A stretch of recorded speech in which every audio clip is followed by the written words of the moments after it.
ओम नमो भगवते वासुदेवाय। आज आषाढ़ मास की कृष्ण पक्ष की एकादशी यानी योगिनी एकादशी के दिन सुनते हैं हम योगिनी एकादशी की कथा। आज की यह एकादशी की कथा आपको आनंद प्रदान करेगी। तो आइए शुरू करते हैं एकादशी महात्म। धर्मराज युधिष्ठिर बोले कि हे जनार्दन, मैंने ज्येष्ठ मास के शुक्ल पक्ष की निर्जला एकादशी की कथा सुनी। अब आप कृपा करके आषाढ़ मास के कृष्ण पक्ष की एकादशी की कथा का वर्णन कीजिए। इस एकादशी का नाम क्या है तथा महात्म में क्या है, सो सब वर्णन कीजिए।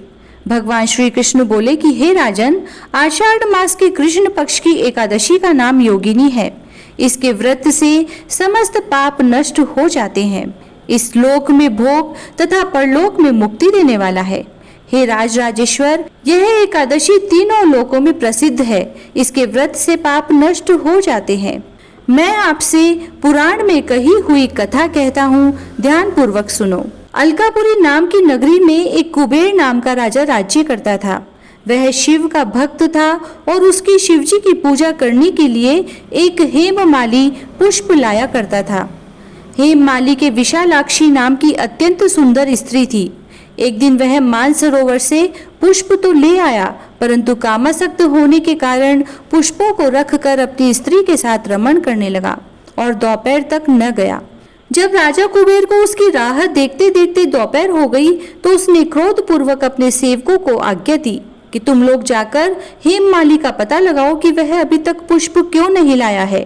जब यक्षों ने उसका पता लगा लिया तो वह कुबेर के पास जाकर कहने लगे कि हे राजन, वह माली अभी तक अपनी स्त्री के साथ रमण कर रहा है। यक्षों की इस बात को सुनकर कुबेर ने हेममाली को बुलाने की आज्ञा दी। हेममाली राजा कुबेर के सन्मुख डर से कांपता हुआ उपस्थित हुआ। उसको देखकर राजा कुबेर को अत्यंत क्रोध आया और उसके होठ फड़फड़ाने लगे। उसने कहा, रे पापी, महानीच कामी, तूने मेरे परम पूजनीय ईश्वर की भी ईश्वर शिवजी का अनादर किया है।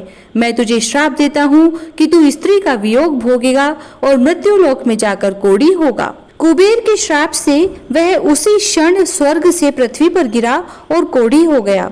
उसकी स्त्री भी उसी समय उससे बिछुड़ गई। मृत्युलोक में आकर उसने महादुख भोगे, परंतु शिवजी की भक्ति के प्रभाव से उसकी बुद्धि मलिन न हुई और पिछले जन्म की भी सुध रही। इसीलिए वह अनेक दुखों को भोगता हुआ तथा अपने पूर्व जन्म के कुकर्मों का स्मरण करता हुआ हिमालय पर्वत की तरफ चल दिया। वहां पर चलते चलते मार्कंडेय ऋषि के आश्रम पर पहुंचा। वह ऋषि अत्यंत वृद्ध तथा तापशाली थे। वह दूसरे ब्रह्मा के समान प्रतीत हो रहे थे और उनका वह आश्रम ब्रह्मा की सभा के समान शोभा दे रहा था। उनको देखकर वह हेममाली वहां गया और उनको प्रणाम करके उनके चरणों में गिर पड़ा। उसको देखकर मार्कंडेय ऋषि बोले कि तूने कौन से खोटे कर्म किए हैं जिससे तू कोढ़ी हुआ और महान दुख भोग रहा है। इस पर हेममाली बोला, हे मुनि, मैं यमराज कुबेर का सेवक था। मेरा नाम हेममाली है।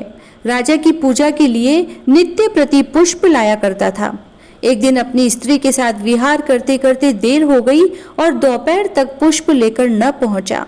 तब राजा ने मुझे श्राप दिया कि तू अपनी स्त्री का वियोग भोग और मृत्युलोक में जाकर कोढ़ी बन तथा दुख भोग। इससे मैं कोढ़ी हो गया हूँ और महान दुख भोग रहा हूँ। अतः आप कोई ऐसा उपाय बतलाएं जिससे मेरी मुक्ति हो जाए। इस पर मार्कंडेय ऋषि बोले कि भाई, तूने मेरे सन्मुख सत्य वचन कहे हैं, इसीलिए मैं तेरे उद्धार के लिए एक व्रत बताता हूँ। यदि तू आषाढ़ मास के कृष्ण पक्ष की योगिनी नामक एकादशी का विधि पूर्वक व्रत करेगा तो तेरे समस्त पाप नष्ट हो जाएंगे। इस पर हेममाली बहुत प्रसन्न हुआ और मुनि के वचनों के अनुसार उसने योगिनी एकादशी का विधि पूर्वक व्रत किया। इसके प्रभाव से वह फिर अपने पुराने रूप में आ गया और अपनी स्त्री के साथ विहार करने लगा। हे राजन, इस योगिनी की कथा का फल 88 सहस्त्र ब्राह्मणों के भोजन कराने के बराबर है। इसके व्रत से समस्त पाप दूर होते हैं और अंत में स्वर्ग मिलता है। योगिनी एकादशी महात्म्य में समाप्त। जय श्री राधे।